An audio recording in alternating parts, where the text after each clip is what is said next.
धर्म प्रेमी भाइयों एवं सुशील बहनों, कहते हैं भगवान ने किसी को सुंदरता ज़्यादा दी है तो किसी को कम दी है, किसी को संपत्ति ज़्यादा दी है तो किसी को कम दी है, किसी को बुद्धि ज़्यादा दी है तो किसी को कम दी है, किसी को बल ज़्यादा दिया है और किसी को कम दिया है। परंतु भगवान ने एक चीज़ सबको समान रूप से दी है और वो है समय। वो क्या है? समय। दिन के 24 घंटे हर व्यक्ति के लिए, चाहे वो काला हो, गोरा हो, छोटा हो, बड़ा हो, साधु हो, संसारी हो, श्रीमंत हो, गरीब हो, कोई भी हो, सबको समान रूप से भगवान ने क्या दिया है? दिन के 24 घंटे।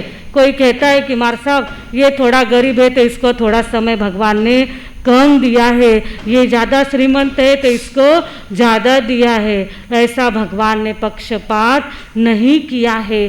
समय सबको बराबर मिला हुआ है और ये जो समय है, ये समय हमारे जीवन का अत्यंत बहुमूल्य ऐसा तत्व है। कहते हैं कि जो समय अगर एक बार हमारे हाथ से चला गया, जो मिनट, जो सेकंड हमारे हाथ से चला गया, उसको लाखों, करोड़ों, अरबों रुपयों देकर भी आप उस सेकंड को, उस मिनट को वापस ला सकते नहीं है। एक बार अगर आपका स्वास्थ्य खराब हो गया, आप बीमार हो गए, तो आप दवाई लेके स्वस्थ हो सकते हैं। आप व्यापार कर रहे हैं, आपको घाटा लग गया, आपकी जमा की हुई संपत्ति चली गई, तो आप क्या कर सकते हैं? वापस उस संपत्ति को श्रम करके मिला सकते हैं। आपने कुछ ज्ञान प्राप्त किया है, परंतु काल के प्रवाह में उसको भूल गए हैं, वो विस्मृत हो गया है, तो उस ज्ञान को अपन वापस क्या कर सकते हैं? अध्ययन करके प्राप्त कर सकते हैं। परंतु भगवान कहते हैं जो समय एक बार हाथ से निकल गया, उसको आप कितनी भी मेहनत करो, उस समय को वापस आप ला सकते नहीं हैं। और इतना ये कीमती जो समय है, इसी की नज़ाकत को 10वें अध्याय में प्रभु भगवान महावीर स्वामी ने बताते हुए कहा है कि समयम गोयम महापमाये। हे गौतम, तू समय मात्र का भी क्या कर? प्रमाद मत कर। 10वें अध्याय में 37 गाथा है। कितनी गाथा है? 37 गाथा है। अभी अभी आपने स्वाध्याय किया, आपने देखा होगा उसमें 37 गाथाएं हैं और उसमें 36 बार संबोधन आया है कि समयम गोयम माँ पमाये। हे गौतम, तू समय मात्र का भी प्रमाद मत कर। गौतम स्वामी तो कैसे थे? 4 ज्ञान के धारक थे, 14 पूर्व के धारी थे, बेले बेले का तप करते थे, सेवा करते थे, सतत भगवान की सेवा में उपस्थित रहकर ज्ञान ध्यान की आराधना करते थे। तो भगवान उनको क्या कहते हैं कि समय मात्र का भी प्रमाद मत कर। ऐसे व्यक्ति को कहते हैं, हालांकि उनको कहने की कोई भी ज़रूरत नहीं है, परंतु भगवान ने गौतम स्वामी को संबोधन करके हम सभी के लिए उपदेश दिया है कि हे जीव, तुम समय मात्र का भी क्या करो? प्रमाद मत करो। लेकी बोले और सुने लागे। भगवान ने गौतम स्वामी को संबोधन दिया है, पर माध्यम कौन है? हम लोग हैं। उनके माध्यम से हमें उपदेश दिया है कि आप भी क्या करो? समय की महत्ता को समझो। आप जो भी समय हाथ में आता है उसको क्या करते हैं? व्यर्थ गवाते हैं। हम लोग कितनी गप्पा करते हैं, कितना फ़ोन पे समय बर्बाद करते हैं। फ़ोन भी पूरा हो गया तो टेलीविज़न खोल के बैठ जाते हैं, सीरियल्स देखने बैठ जाते हैं। इतना अमूल्य समय मिला है। भगवान ने 10वें अध्याय में कहा है कि हे मानव, तुझे ये जो मनुष्य जन्म मिला है, ये अनंत पुण्य के कारण मिला है। क्योंकि यह जीव पहले कहाँ पे था? पृथ्वी काय में गया। अभी अभी मधुस्मिता मासा ने आपको गाथा बताते हुए कहा कि इसमें पृथ्वी काय, अप काय, तेव काय, वायु काय, वनस्पति काय, सब में जीव गया और वहाँ पे कितना कितना रहा, ये भी सारा वर्णन 10वें अध्याय में आता है। उसमें कहा कि जब यह जीव पृथ्वी काय में, अप काय में, तेव काय में, वायु काय में गया तो वहाँ पे असंख्यात वर्ष तक रहा, और उसके बाद वनस्पति काय में गया तो वहाँ पे अनंत काल तक रहा। कितने काल तक? अनंत काल तक वहाँ पे रहा।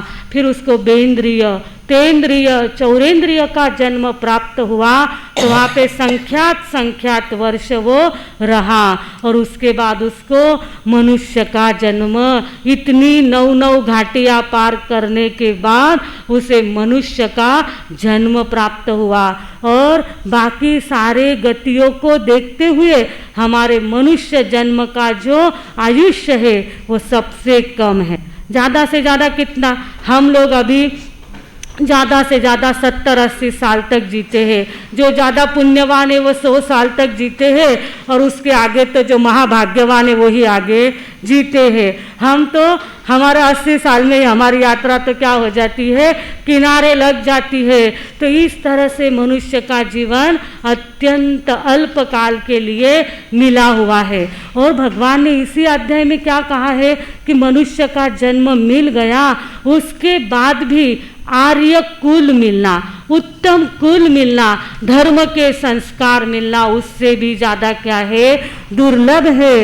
इस संसार में कितने जीव ऐसे हैं कि जिनको धर्म के संस्कार मिले नहीं हैं। झोपड़पट्टी में आप देखो, सुबह से लोग उठ जाते हैं और सुबह से झगड़ा चालू कर देते हैं, उनको कोई संस्कार दिए गए नहीं हैं। और जो कसाई के घर में जन्म लेते हैं, सुबह से ही मारकाट शुरू हो जाती है। तो जहाँ पे संस्कार नहीं है, ऐसे घर में भी मनुष्य का जन्म हो जाता है। परंतु आप सभी, हम सभी इतने भाग्यवान हैं कि हमारा जन्म कैसे हुआ, उत्तम कुल में हुआ।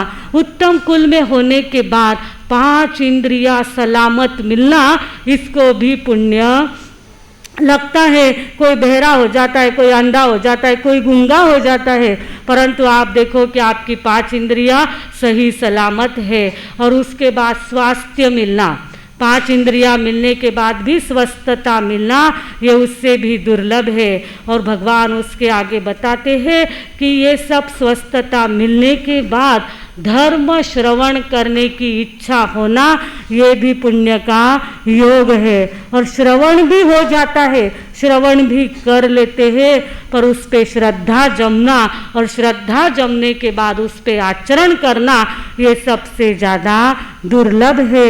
ये सारी बातें 10वें अध्याय में बताई है। इसके लिए मैं बार बार आपसे ये कह रही हूँ कि 10वें अध्याय में पहले तो क्या बताया कि 9 घाटियाँ पार करके ये जीव आया है। फिर इसको उत्तम शरीर, उत्तम कुल और उत्तम श्रवण का योग मिला है। और इतना मिलने के बाद भी अगर हम पुरुषार्थ नहीं करेंगे, धर्म कार्य में पुरुषार्थ नहीं करेंगे और समय को गंवा देंगे, तो भगवान कहते हैं आगे जाके नरक गति में जाना पड़ेगा।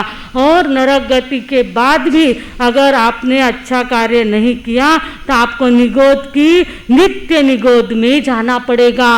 उस निगोद में चले गए तो वापस इस जीव का उद्धार होने वाला नहीं है। इसके लिए समय रहते ही क्या करो, आत्म कार्य के लिए पुरुषार्थ करो। और लोग इस जन्म को पाकर पुरुषार्थ भी करते हैं। कैसा कैसा पुरुषार्थ करते हैं। अगर भौतिक जगत में भी हम देखें कि जो आज शिखर पर है, जो समृद्धि के शिखर पर चढ़े हुए हैं, ऐसे लोगों के जीवन में अगर हम देखें तो उन्होंने क्या किया, समय का सदुपयोग किया, इसके लिए आज वो शिखर पर पहुँचे हैं।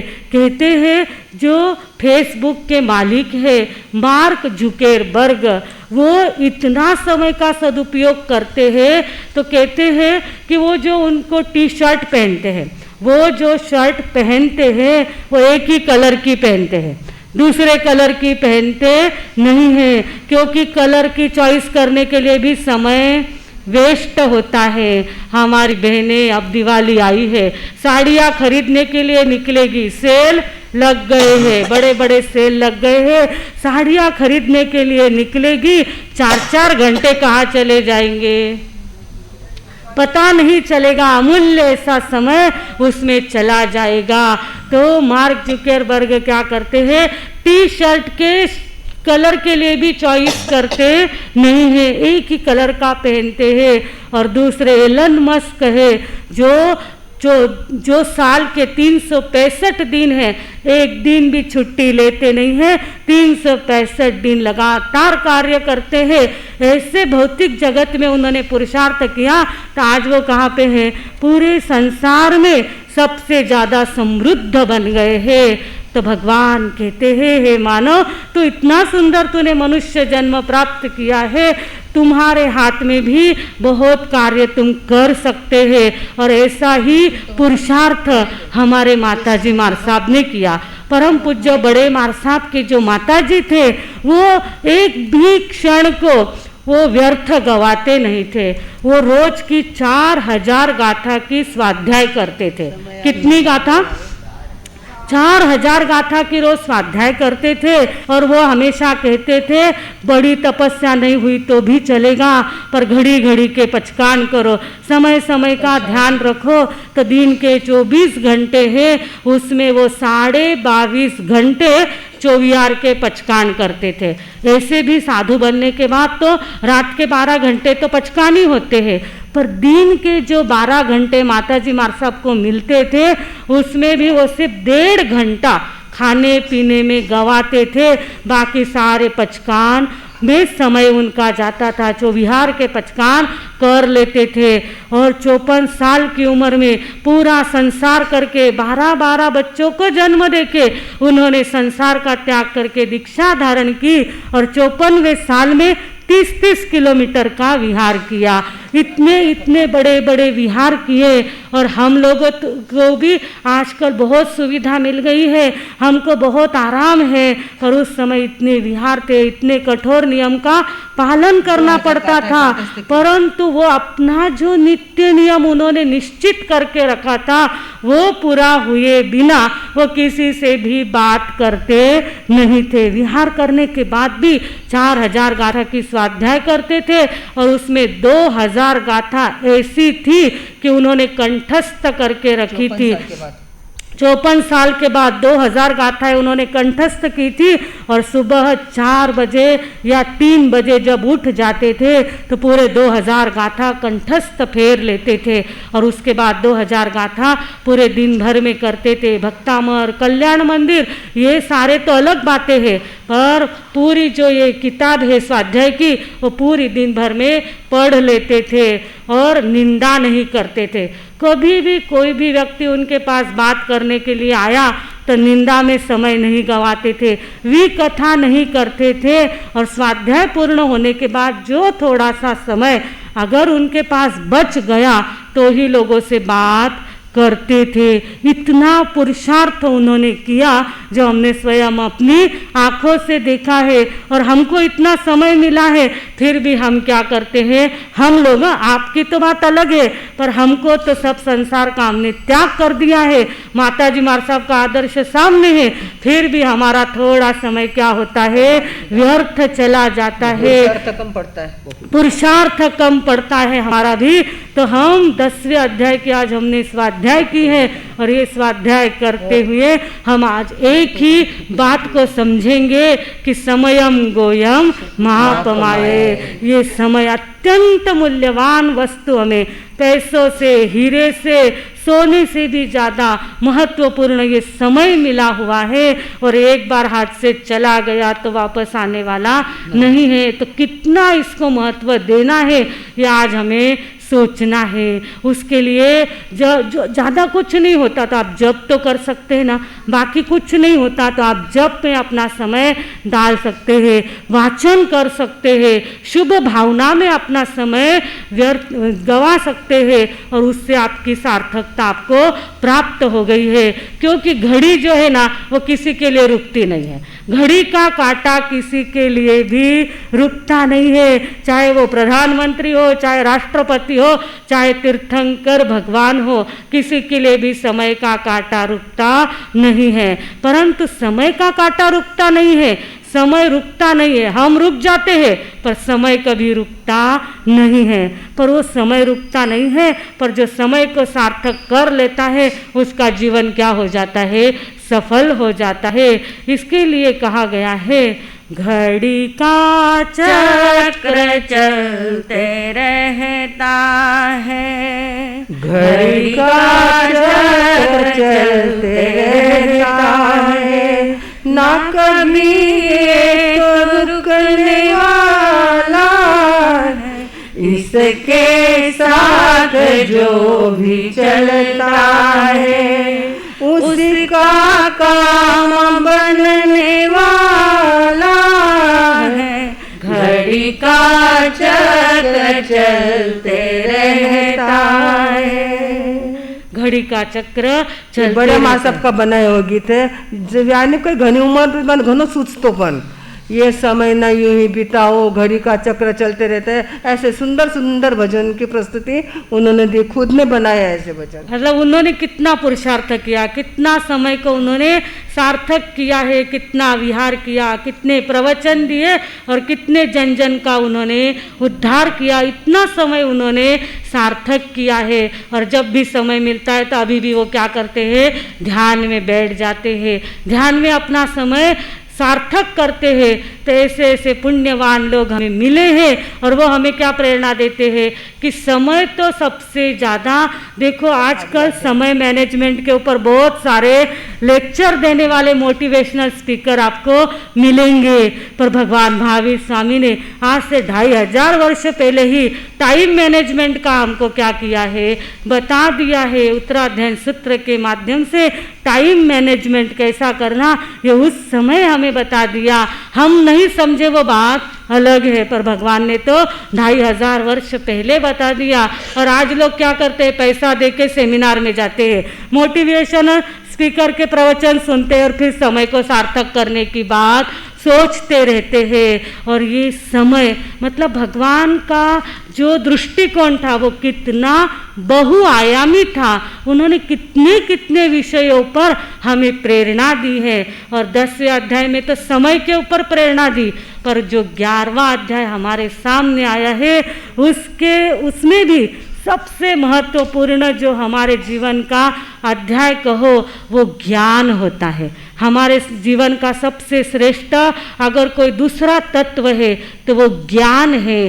तो भगवान ने 11वें अध्याय में हमें ज्ञान प्राप्ति की प्रेरणा दी है। और 11वें अध्याय का नाम क्या है, बहुसूय पूज्य, बहुश्रुत पूजा। नाम क्या है उसका, बहुश्रुत पूजा। बहुश्रुत पूजा यानी क्या, जो बहुत प्रकार के श्रुत ज्ञान से संपन्न होता है उसी व्यक्ति की क्या होती है, पूजा होती है। यानी बहुत ज्ञान जिसके पास होता है। और बहुत ज्ञान कौन सा, श्रुत ज्ञान। मति पहला ज्ञान होता है मति ज्ञान और दूसरा होता है श्रुति ज्ञान। श्रुति ज्ञान यानी सुनने से प्राप्त होने वाला ज्ञान, शास्त्र का ज्ञान, पढ़ने से होने वाला जो ज्ञान होता है उसे श्रुत ज्ञान कहा जाता है। और ये श्रुत ज्ञान जो बहुत प्रकार से पढ़ता है उसे क्या कहा जाता है, बहुश्रुत कहा जाता है। और ऐसा जो बहुश्रुत होता है उसकी इस दुनिया में क्या होती है, पूजा होती है। हमारे यहाँ पे एक श्लोक में कहा गया है, विद्वत्वं च नृपत्वं च नैव तुल्य कदाचन, स्वदेशे पूज्यते राजा विद्वान सर्वत्र पूज्यते। जो विद्वान होता है, जो ज्ञानी होता है, पूरे विश्व में उसकी क्या होती है, पूजा होती है। हमारे जो राष्ट्रपति हैं उसकी पूजा तो हमारे राष्ट्र में होगी, पर जो हमारे देश के विद्वान हैं उनकी पूजा पूरे संसार में होती है। और ऐसी पूजा किसकी हुई थी? विवेकानंद की हुई थी, जो अपना ज्ञान लेके शिकागो के धर्म परिषद में गए थे और 5 मिनट में पूरे दुनिया के ऊपर वो छा गए थे। किसके बल पर? अपने ज्ञान के बल पर। तो ऐसा ज्ञान जो है वो प्राप्त कैसे किया जाता है, उसकी क्या क्या बातें होती है, ये सारी बातें हमारे 11वें अध्याय में बताई है। और जो श्रुत ज्ञान प्राप्त करते हैं उसकी शुरुआत प्रारंभ कहाँ से होता है? विद्या से होता है। तो विद्या जो होती है वो 5 लोग प्राप्त नहीं कर सकते। जो विद्या का अधिकारी है वो 5 जिसमें ये 5 बातें होती है, जिसमें अभिमान होता है, जिसमें क्रोध होता है, जो रोगी होता है, जो आलसी होता है, जो प्रमादी होता है, उसे ज्ञान की प्राप्ति नहीं होती है। ऐसा 11वें अध्याय में बताया है। थम्बा कोहा पमायणम रोगेणालस्येनय, ये 5 बातें जिसमें है वो ज्ञान का अधिकारी नहीं बन सकता। परंतु जो ज्ञान का अधिकारी है वो कौन बन सकता है? तो कहा कि जिसमें 8 बातें होती है, जो सदाचारी होता है, संयमी होता है, जो रसना के ऊपर विजय प्राप्त करता है, जो क्रोध के ऊपर विजय प्राप्त करता है, जो फालतू समय नहीं गवाता है, जो किसी के रहस्य का उद्घाटन नहीं करता है, जो हमेशा अपने स्वाध्याय में लगा हुआ रहता है, ऐसा व्यक्ति ही ज्ञान को प्राप्त कर सकता है। और ऐसा ज्ञान जो प्राप्त करते हैं बहुश्रुत बन जाते हैं। उनको 11वें अध्याय में 16 उपमाओं से उपमित किया गया है। 16 प्रकार की श्रेष्ठ उपमा बहुश्रुत को इसमें दी गई है। इस तरह से इस अध्याय को जो याद करता है उसकी ज्ञान शक्ति बढ़ने लग जाती है। बहुत छोटा सा अध्याय है, सिर्फ 32 गाथा इसमें है, और ये गाथा जो याद कर लेता है तो उसका ज्ञान भी धीरे धीरे बढ़ने लग जाता है। और कहते हैं जो बहुश्रुत होते हैं वो ज्ञान में भी श्रेष्ठ होते हैं और चारित्र में भी श्रेष्ठ होते हैं। क्योंकि कुछ कुछ व्यक्ति चारित्र में श्रेष्ठ होते हैं पर उनके पास ज्ञान नहीं होता है, परंतु बहुश्रुत की विशेषता क्या होती है? वो चारित्र में भी श्रेष्ठ होता है और ज्ञान में भी श्रेष्ठ होता है। और ऐसे श्रेष्ठ ज्ञान को वो प्राप्त करता है कि जो उनको मुक्त करने वाला होता है, संसार के बंधनों से, कषायों से, राग द्वेष से मुक्त करने वाले ज्ञान को वो क्या करते हैं? प्राप्त करते हैं। सा विद्या या विमुक्तये, वो ऐसी विद्या को प्राप्त करते हैं जिससे उनके मुक्ति का मार्ग प्रशस्त होता है। तो इस तरह से 11वें अध्याय में भी बहुत सी बातें हैं जो हमें ग्रहण करने जैसी है। परंतु एक विषय ही ध्यान में रखना है कि इतना सुंदर मनुष्य जन्म प्राप्त किया है तो पहले समय का सदुपयोग करना है, और दूसरा हमें ज्ञान की ज़्यादा से ज़्यादा प्राप्ति करनी है। और जो ज्ञान को प्राप्त नहीं करता है तो वो क्या होता है? हंसी का पात्र बनता है। इस दुनिया में भी हंसी का पात्र बनता है और वो 84 लाख जीव योनि में भटकते रहता है, जाते जाते कि कैसा व्यक्ति, अज्ञानी व्यक्ति कैसे हंसी का पात्र बनता है। एक छोटी सी स्कूल थी और वहाँ पे सुबह सुबह स्कूल भरी हुई थी, और उस स्कूल में इंस्पेक्शन के लिए इंस्पेक्टर आए कि इस स्कूल में कैसा अध्ययन कराया जा रहा है, कैसी पढ़ाई कराई जा रही है, बराबर तो बच्चे पढ़ रहे हैं ना, कि ऐसे कुछ तो भी इनको पढ़ाया जा रहा है। ऐसा टेस्ट करने के लिए इंस्पेक्टर वहाँ पे आए और वो उस स्कूल के क्लास में गए, और क्लास में जाने के बाद सारे गड़ी गुप चढ़ी चुप हो गए कि अरे हमारी परीक्षा लेने के लिए कोई तो भी आया है। और वो आने के बाद वो उस क्लास के जो टीचर थे वो भी एकदम से खड़े होकर बाजू में खड़े हो गए, और इंस्पेक्टर ने सवाल पूछा। एक बच्चे को खड़ा किया और उसको सवाल पूछा कि बोल बेटे, जनक का धनुष्य किसने तोड़ा था? क्या कहा? बोल बेटा, जनक का धनुष्य किसने तोड़ा था? तो उस बच्चे ने बहुत डरते डरते कहा कि सर मैंने नहीं तोड़ा। क्या कहा? सर मैंने नहीं तोड़ा। और इतना डर गया वो तो उस इंस्पेक्टर को तो एकदम अचंभा लगा कि अरे ये टीचर इनको क्या पढ़ा रहे हैं। मैंने क्या सवाल पूछा कि जनक का धनुष्य किसने तोड़ा, तो ये बच्चा क्या कह रहा है। उन्होंने टीचर के पास देखा, टीचर को कहा कि आपका ये बच्चा क्या जवाब दे रहा है। तो टीचर ने कहा कि सही जवाब दिया है उसने। हमारे स्कूल हमारे क्लास का कोई बच्चा ऐसा नहीं कि जो जनक का धनुष्य तोड़ सके। इंस्पेक्टर ने देखा कि अरे टीचर भी उसी कैटेगरी के हैं, इसलिए बच्चे भी ऐसे हैं। उन्होंने एकदम से वो क्रोधित हो गए, अरे ऐसा पढ़ाते हो क्लास में, चलो मेरे साथ। और उस टीचर को भी लिया, बच्चों को भी, सभी को साथ में लिया। और जो प्रिंसिपल साहब जो अपने कुर्सी पर विराजमान थे, सारी फौज लेके वहाँ पे पहुँचे और कहा कि आपके स्कूल में क्या पढ़ाया जाता है। मैंने बच्चे को पूछा कि जनक का धनुष्य किसने तोड़ा, तो उसने क्या कहा, मैंने नहीं तोड़ा। आपके टीचर क्या जवाब दे रहे हैं कि हमारे स्कूल में कोई भी ऐसा बच्चा नहीं है कि जो जनक का धनुष्य तोड़ेगा। तो आपके स्कूल में क्या पढ़ाया जा रहा है, कैसी शिक्षा दी जा रही है।